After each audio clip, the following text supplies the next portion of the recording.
Hello guys, it's Kieran and my mum, and we're going to be doing books that we've A book review? Yeah, doing last year, and the books that we've been reading, and the books that we're going to read later.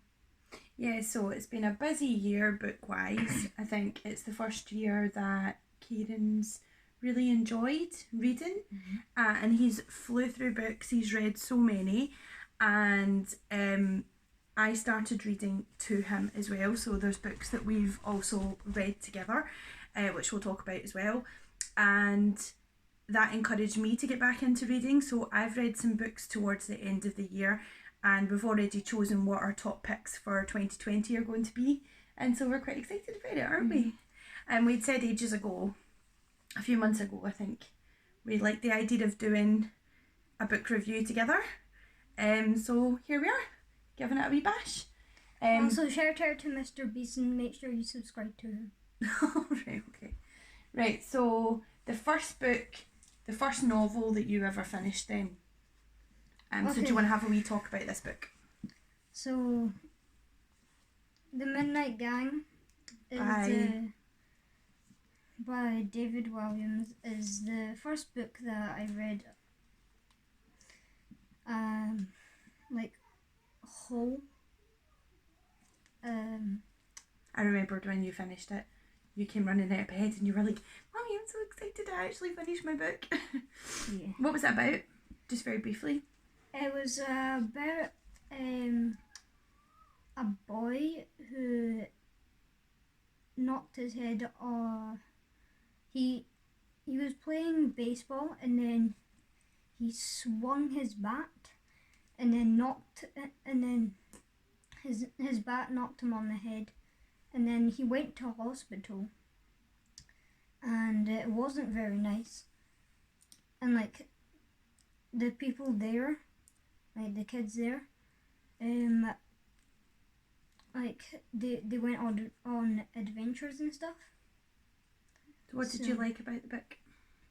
I like the janitor when everybody thought he was scary, but he was actually really kind and helped them escape from the hospital. Yeah, the hospital. Anything you didn't like about the book? I didn't like the person who looked after the children in the hospital, because every time she caught them eating sweets, she took them and she ate them for herself. That doesn't sound good at all.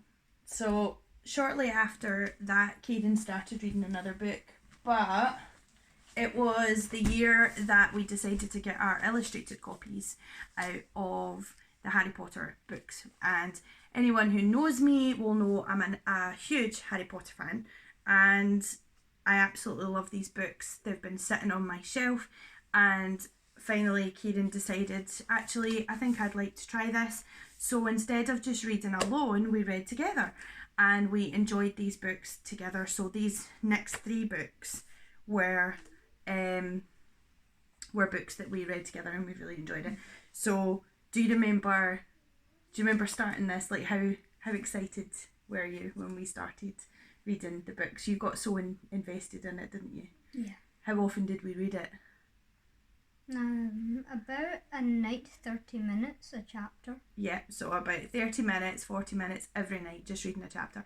And it took us over a month, yeah, I think.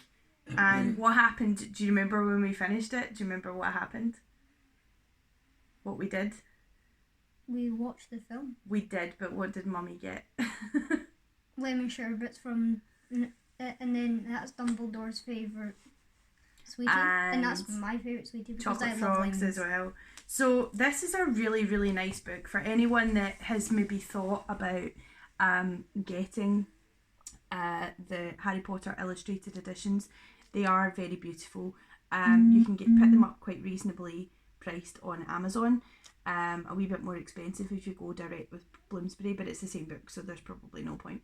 The illustrations are really beautiful. They come with a big hardback cover, and I'll just show you briefly. Right, so there's an illustration there of Hagrid rescuing Harry from the hut. Obviously a scene that we don't see in the movies, so it's always nice to go back to basics and sort of be reminded of key elements that happened in the story that we don't see in the video. And here we are. There's another beautiful illustration, and we really enjoyed this. Like, you liked the Philosopher's Stone, didn't you, Kieran? Yeah. Philosopher's Stone, once you've read all the Harry Potter books and The Cursed Child and Fantastic Beasts, going back to Philosopher's Stone actually fills in so many gaps, little lines that you maybe missed when you were like me. You were 13 when you read the book, and you read it as a child and really didn't understand little bits of it and how important they become. So then we read The Chamber of Secrets. Did you like this one more than The Philosopher's Stone? No, the Philosopher's Stone. No, you like The Philosopher's Stone. And again, the illustrations are really, really beautiful. I'm trying to find maybe something that's perhaps not in the movie. Oh, I like how Diagon Alley's portrayed. Diagon Alley's really beautiful. Let's have a look at that. It's really gorgeous. And they're all illustrated by Jim Kay. Let's have a look. Here we go. And there's Professor Sprout repotting all our mandrakes, preparing the what potion? I can't remember. What happened to the people? They needed a potion because they were petrified. Yes! It's been that long since we've read it. And then we read... Yeah. Which one's this? The Prisoner of Azkaban. The Prisoner of Azkaban. This was my favourite as a child growing up. This was my absolute favourite and my least favourite movie for obvious reasons. So there's like Aunt Marge sort of bursting out of her clothes, and a wee bit more graphic than in the film. The film made it look a bit like, you know, what happens in Willy Wonka, I thought. Focusing in a wee bit more on sort of the animals, because this is like centred around Wormtail, essentially. So Scabbers is a really integral sort of part of that story. It was my favourite. Did you liked it, didn't you? Yeah. Because Sirius Black was in that one. Yeah, and I like Voldemort and Dumbledore. Voldemort wasn't in that book, was he? No. He's not in that one. But I do like Voldemort. No, right. So we've really, really been enjoying the Harry Potter ones, and for Christmas, Santa brought me a copy of the Goblet of Fire. So we're actually starting to read that together tonight. And Kieran wants to talk to you about the next book that you read. So what did you like about this next book that you read? So this is by David Williams again. He's my favourite author. Is he? Or Yeah. Yeah. Yeah. And then this is Awful Auntie. You can see right here. And what I like about this book is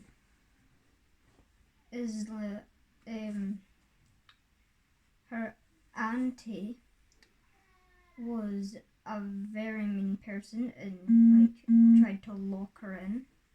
Funny mean? Yeah. Yeah. Like inside the house. Well, she tried to escape. She failed. So was it funny? Yeah. It was funny. Good stuff. Right, so I didn't my pile's like way over here. I don't know, I think. I didn't like the owl like scowling over her when she was like running, but yeah. So aside from reading to Kieran, I haven't picked up a book and been able to finish it for years. I keep falling asleep, and it's just trying to get back into the habit of it. I've tried reading Game of Thrones, I've tried reading all kinds of different books, and I just even rereading Harry Potter, and then I get a few chapters in and I stop. This year I really have started to read right the way through, get addicted and finish. So this year my friend bought me this book, and naturally, given that I'm a huge Snape fan and that I'm a huge Harry Potter fan, I was intrigued by it. So someone has actually written a book about Snape. It's called Snape, A Definitive Reading, and it's by an author called Laurie Kim. And she literally focuses on every single aspect that he's mentioned in the book. So every line, every paragraph, every chapter, and she defines, she strips them down. Basically, it's like a psychological analysis, which I found really, really interesting. Some of which I already sort of assumed anyway. Some of the things I already got. Other things were really thought-provoking. So, and obviously the books are written from Harry's perspective all the time. So you're never going to have a chapter just about Snape where Harry's not there, unless Harry's dreaming about it or he's in the pensieve or something like that. So this is basically the book kind of from his perspective and why he did all the things that he did.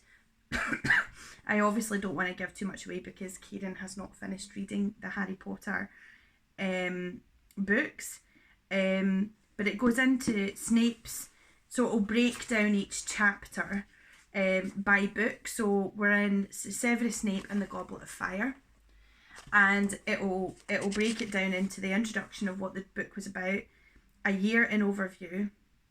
So Snape's year in overview: after the misadventures of previous school year, things have gotten slightly worse from Snape's point of view. And then it goes on to talk about Snape's personal dislike of Harry, Snape's usual hostility to the new Defence Against the Dark Arts teacher, Snape's reputation, the mystery of Snape's true motives, and a few wee other bits that I don't really want to go into in case it's a sort of spoiler. I found this to be an absolute page turner, but I also found myself rereading bits and putting little pegs in to reread. I was using it more of a study book than anything else. It's a really good read for any fan, and I highly recommend picking it up. I don't know how much it cost because it was a gift, but it's probably going to be in the region of about £10, something like that, and you can get it on Amazon. Now, after I finished that, I'll just lead on to that one and then you can do yours. So after I finished that, I thought, oh gosh, is there any more like this out there? Because I would love to read another whole book dedicated around a character that I love. So I picked up this one, and it's The Life and Lives of Albus Percival Wilfrid Brian Dumbledore, and it's by Irvin Catman, I think his name is. And I've got to be honest, I wasn't impressed. I wasn't impressed at all.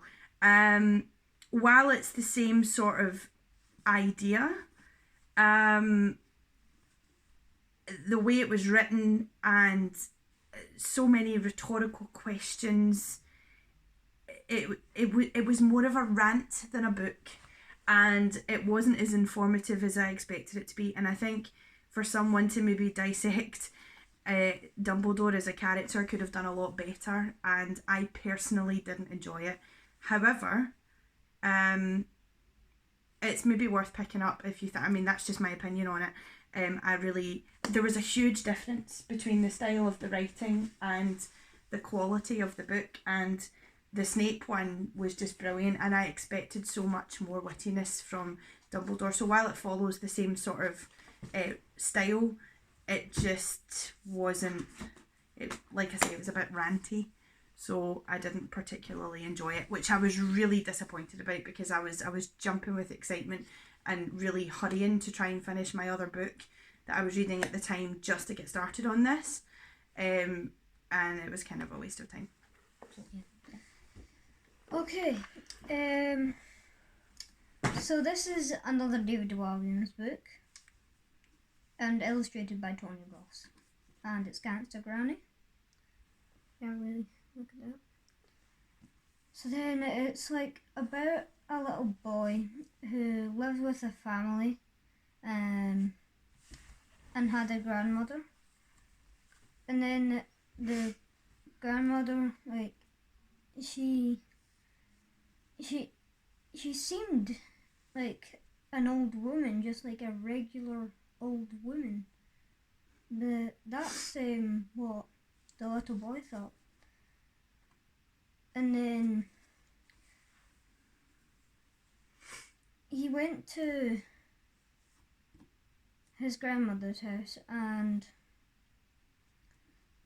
he figured out something about her which was really exciting. As you can see some jewels and stuff. So that kind of explains that she steals jewellery. So she's naughty? Yes. How do you think you'd react? But then at the end, the boy realises that his grandmother was lying about stealing the jewels. But don't give away don't make spoilers. Okay. You've got to be careful. Right, so then that's how do you think you'd react if that was your gran and everything wasn't as it seemed and she ended up being weird and strange? Yeah. Do you remember that book, My Granny is a Pirate? Mm-hmm. Yeah. Yeah. Right, so then I sort of moved on to, well, I've got a sort of love of World War II. I'm sort of interested in the Holocaust, things like that, history. So I picked up Anne Frank's diary as a souvenir when I was in Amsterdam in 2018, and I probably thought I would never read it, but I figured I had a copy as a kid, but I just thought since it was at Anne Frank's house, I thought I would, buy it. And I read it and I really enjoyed it. I read it as a child, but I don't really remember it very much. It's eye-opening. I'm sure everybody's heard of it and it's either for you or it's not for you. I thoroughly enjoyed it, and I felt like having actually visually seen where she'd grown up or where the annex had been and things like that. That was a part of history that I always wanted to see. I read it, I came at it from a different view and sort of seen it differently, having seen documentaries about it, photographs, and then obviously being in the annex where she hid all that time. So, a wee bit emotional, maybe, reading it. What about you? Okay. And then this is a different one rather than David Williams. I mean, personally, I love Minecraft. So, this is a Minecraft book, The Crash. Have you read that one? Yeah. Yeah. Did you enjoy it? Yeah, I really enjoyed it. So it's about like a girl who is in hospital again, and then this is a very weird hospital. So then they give you VR like things to, and then she goes into a world like Minecraft. And then she goes on an adventure and finds new friends and comes across things which are scary. And then, and then she gets out of hospital. So is it like being inside a game? Yes. So it's like being inside a game. So like, who do you think would like that book? Maybe some kids who likes Minecraft. Like me. And who writes it? Tracy Baptiste. Baptiste. Okay, cool. Yeah. Right. Okay, so the next book that I read or read or tried to read is This Is Going to Hurt by Adam Kay. It came recommended to me. I wanted something quite, different to read. I wanted something fairly factual to read as well. I wanted to get used to reading different styles. And I'm going to be totally honest, while this opinion will probably be very unpopular, I did not enjoy it at all. I really enjoyed the bits where he was working on the gynecology ward and he was working on the labour ward, you know, pregnant women and all this kind of stuff. I thought those stories were really funny. I found them quite relatable, and maybe that's why I find them funny. Other people maybe don't like those particular sort of diary entries. It was amusing in places. I'll give you that. It was amusing in places, but most of the time I was just a bit bored. And then obviously, you know, he goes out of his way to sort of explain all the jargon at the bottom. It started off so well, like I actually thought the chances are I'm really, really going to enjoy this. So his sort of opening forward is to respect the privacy of those friends and colleagues who might not wish to be recognised. I've altered various personal details. To maintain patient confidentiality, I have changed clinical information that might identify any individuals or altered dates. And then he puts a wee footnote at the bottom on that and he says, I worked on a lot of labour wards and people tend to remember their dates the kids were born. So that's fair enough. And he anonymised names. Although, cover your ears. Fuck knows why they can't threaten to strike me off anymore. And then there's a wee note at the bottom that says, I have generally used the names of minor Harry Potter characters to substitute one legal nightmare after another. So it sort of really invited me in just by how I thought, oh, this must be really funny.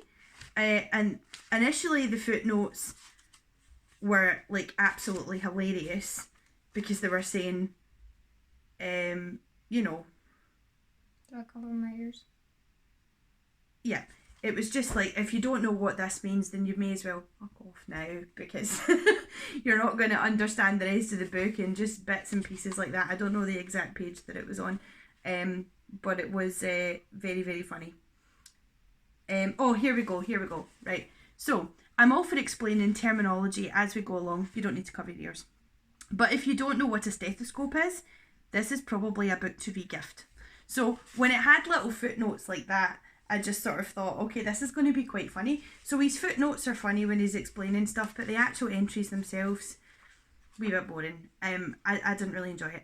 I kind of thought, I'm not one of these people who likes to read while I'm on the toilet. But I visit people's houses and frequently there are magazines, books sitting in the toilet and I think, is that for decoration or for a longer stay in the bathroom than you intend? I don't know. Maybe people read in the bath. I hope. Right, so because they're broken down into segments of diary entries, I figure this is the type of book you could pick up if you're going for a pee. Which is generally how I feel about it. So if I was going to put it anywhere, I'd put it in the basket in my bathroom. Okay. So there you go. Okay, so this is my book. You've read that? Yeah. Oh, right. No, I know. I'm just like, oh, you've read that. You've read more books than I thought you have. I'm really impressed. Okay. And then this is, I'm sure you've heard of it, Roald Dahl's George's Marvelous Medicine. It's a funny book. I read that one. And then it's illustrated by Quentin Blake. So then it's about a boy who has a grandmother, and then the grandmother needs her medicine at 11 o'clock, and the boy starts to get really mad at her. So then but she's mean. Yeah. She's super mean. Yeah. And then he makes her medicine, but it's not the usual medicine she would get. If you pick up this book, you'll find out. But I don't want to explain it. No. And then Kieran got an amazing school report at school. He'd done really well, and his auntie Fifi bought him a book to get him through the summer holidays, and he spent the summer holidays reading the book. Which one did she buy you?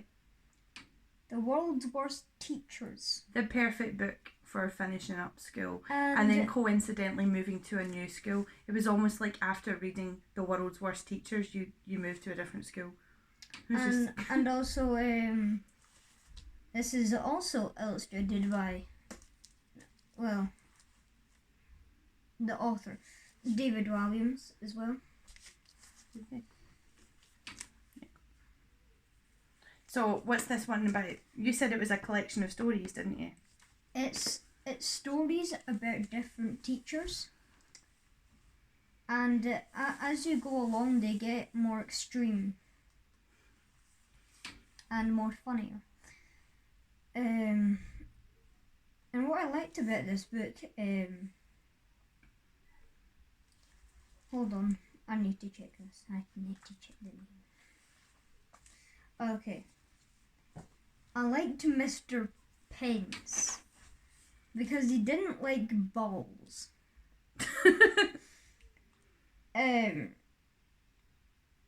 Yeah. Mr. and Mrs. Lovey-Dovey? Mm-hmm. Mrs. Conceit, the human of artwork. Mrs. Spike's Trach of Terror. Dr. Dread and the Chair of 1,000 Farts. So it's really quite funny, and the illustrations inside the book are really nice as well. And also, the last one is really, really weird and funny. Mr. Phobesphere. If you pick up this book, you will find out, because I can't remember. Well, it was a while ago that you read it. One of the last books that I read of 2019 was The Tattooist of Auschwitz, and I really enjoyed it. I had seen, before I got back into reading, I had seen this book cover a few times, and I had looked at it and thought, that's definitely a book that I'd like to read. And it also said the international #1 bestseller, and I thought, this must be a good book. I liked the fact that it said that it's based on a true story of Leos Sokolov. So even though when Heather Morris starts the book, she says this is a work of fiction based on what happened during the Holocaust at Auschwitz, and the tattooer, of Auschwitz, and his story and how he met a woman in the concentration camp, and they formed, they fell in love with each other, and all that hope, getting through the years that they spent there, and then finding a way to find one another and spend the rest of their lives together, which they did. I just couldn't believe the amount that I didn't already know. Like, for example, I didn't know that it wasn't just Jews that went to the concentration camps. I didn't realise that they put other people in there too.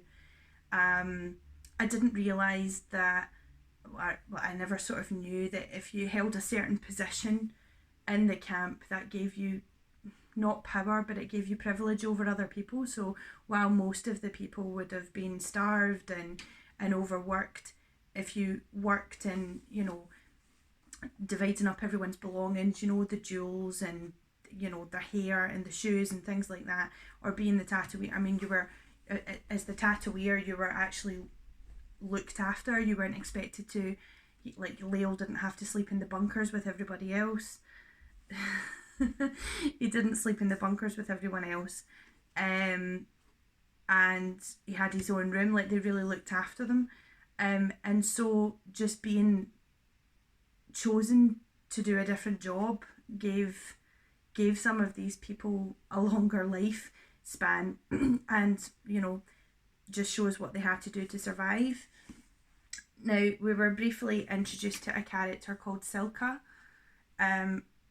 in this book, and so there was another book, and I had asked for Christmas if I could get that. So at the moment I'm currently reading Silka's Journey, and Silka was taken by one of the Nazis. Her hair was never cut.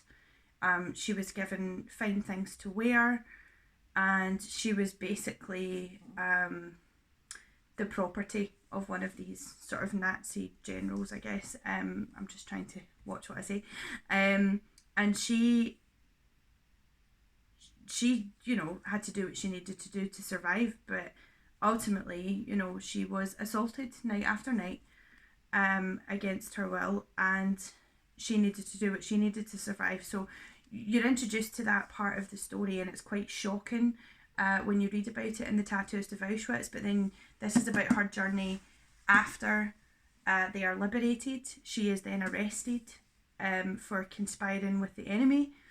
And back then, you know, if a woman could speak more than 2 languages, you know, they were considered, you know, to be a spy as well. So she was actually, you know, her 2 years in the concentration camp as basically a slave to this Nazi, then meant her, you know, so it liberated her initially, and then it was her downfall, and she was sentenced to 15 years in a working camp. So I'm getting there, but I found it very, I'm finding it hard to read. It's pretty brutal. It's, in some ways it's a lot more brutal than the first one. Maybe, I don't know if it's because it's a woman. I've got no idea. But I'm finding it quite hard to read. Although it is good. I'm enjoying it. So yeah. Okay, this is one of my books, and again it's David Williams, from the multi-million best-selling author. This is The Ice Monster. So then, yeah, if you want to have a look at it. So then it's about... Okay. It's about a girl who it's a little girl who lives with a family, and not very nice family. And then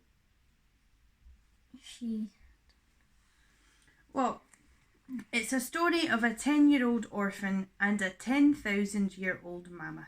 So, in short, is this what happens? Is it her imagination? She doesn't have a very good life, and she just dreams up another world? Is it something like that? No. Okay. Right, So we'll then just... she heard about something about... Shoot that. Okay. So, When Elsie? When Elsie, an orphan on the streets of Victorian London, hears about the mysterious ice monster, a woolly mammoth found at the North Pole, she's determined to discover more. Soon, Elsie is face to face with a creature and on adventure of a lifetime. From London across the high seas to the heart of the North Pole, heroes come in all different shapes and sizes in David Williams' biggest and most epic adventure yet. Awesome. So that's a little blurb from there. So that's kind of what we've read so far. You've also read the Elementia Chronicles. Well, Part 1. I couldn't find it. But this is before I read that book. So if you're a also, Dante DM fan. If you're a Dante DM fan like me, and also a shout out to Dante DM, make sure you go and subscribe to him, and yeah. And then, so this is Triers on the Enchanted Crystal. Okay. And this is a book that he wrote, isn't it? Yes. It's kind of like a comic. Really cool. It's a bit like a comic book. Yeah. And you got that for your 7th birthday. Yeah. Okay. So what are you moving on to in 2020? Where's your books that you want to be reading? What I'm reading right now. Alright, okay. What I'm reading right now is the Elementary Chronicles, Book 2, The New Order. And it's all I know so far is So far you're almost finished. Oh well. He's almost finished, like you. Yeah, and then that's okay. So then it starts off. I will tell you about the first book, obviously. So this person called Stan 2012. He joins Minecraft on the Spawn Point Hill, as they call it, and then he finds other players and goes on adventures. And then he comes across Elementary City, and it's ruled by a king, a not very nice king. And on Proclamation Day, Stan 2012 tried to shoot him with a bow, but his helmet deflected it, and then all the other players and the king were chasing after him. And yeah, and then at the end, the King Kev got defeated by Stan, and yeah, I don't want to say any more about that book because it might spoil. So then that's the sequel. So this is the second book. If talking about that book then gives the first book away, you can just say that it carries on the adventure. So it carries on the adventure, and the next big thing happens. I don't know what happens yet, but all I know is that there's a guy called Lord Tenebrous, and I'm assuming it's this guy. So we don't know yet. We don't know yet. And also my bookmark, I'll show you. This is about the Elementary Chronicles. So Charlie, Stan. It's the light. There we go. Charlie, Stan, King Kev, and Lord Tenebrous. And you made that yourself. And also I made little sayings like the New Order of Evil and Noctum. I pledged myself to Lord Tenebrous, Elementary, Noctum Alliance, and you'll find out more. And also the books that you're going to read in 2020, or that you're hoping to read. Yeah. Okay. So aside from us two reading the Goblet of Fire together. Okay. This is the next book that I want to read. It's the Elementary Chronicles, Book 3, Part 1, The Dusk of Hope. And I don't know what's going to happen in this book, but it looks good. Yeah. I like the cover on that one. Yeah. I like the cover on the other one though. It's got more purple on it. Yeah. And then the Elementary Chronicles, Book 3, Part 2, Herobrine's Message. As if you play Minecraft or watch videos, Herobrine is a very bad person, and he's a replica of Steve, but he's Herobrine and he doesn't have any pupils. He just has white eyeballs. And then he like summons wind and like lightning and all that stuff. But yeah. Okay. So after you've read that, which one are you going to read first? This one on its own? I'm going to read another David Walliams book that just came out. It's his latest book. The Beast of Buckingham Buckingham Palace. Buckingham Palace. But it's set like in the future. Yeah. And then Don't know what's gonna happen. Again. Santa brought you this trilogy. Also David Williams. Yep. The World's Worst Children, Book 1, Book 2, Book 3.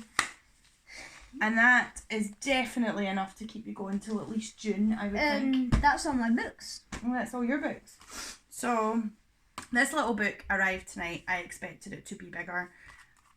She's an absolute legend, by the way. I'm just saying, total legend. We're both big fans. We like her. And it's basically just a collection of all her speeches, but it's so empowering. It took me about half an hour, and I swear I've only got about another 16 pages or something to go. It didn't take long. So I reckon probably about an hour tops to read this book. Greta Thunberg, no one is too small to make a difference. We've all heard her say that. Talking about climate change. I also ordered in books that I wanted to make sure that I got a chance to read this year, pulling away from Harry Potter. Following on from that, there is no Planet B by Mike Berners-Lee. I'm really feeling like everybody sort of needs to read more about it. I don't really know what it's about. The blurb on the back is telling me we have the chance to live better than ever, but as humans become ever more powerful, can we avoid blundering into disaster? Feeding the world, climate change, biodiversity, antibiotics, plastics. The list of concerns seems endless, but what is more pressing than the knock-on effects of our reactions, and what should we do first? Do we all need to become vegetarian? How can we fly a low-carbon world? Should we frack? How can we take control of technology? Does it all come down to population? And given the global nature of the changes we now face, what on earth can any of us do? Fortunately, Mike Berners-Lee has crunched the numbers and plotted a course of action that is practical and even enjoyable. There is no Planet B, maps it out in an accessible and entertaining way filled with astonishing facts and analysis. For the first time, you'll find the big picture perspective on environmental and economic challenges of the day laid out in one place and trace through the underlying roots.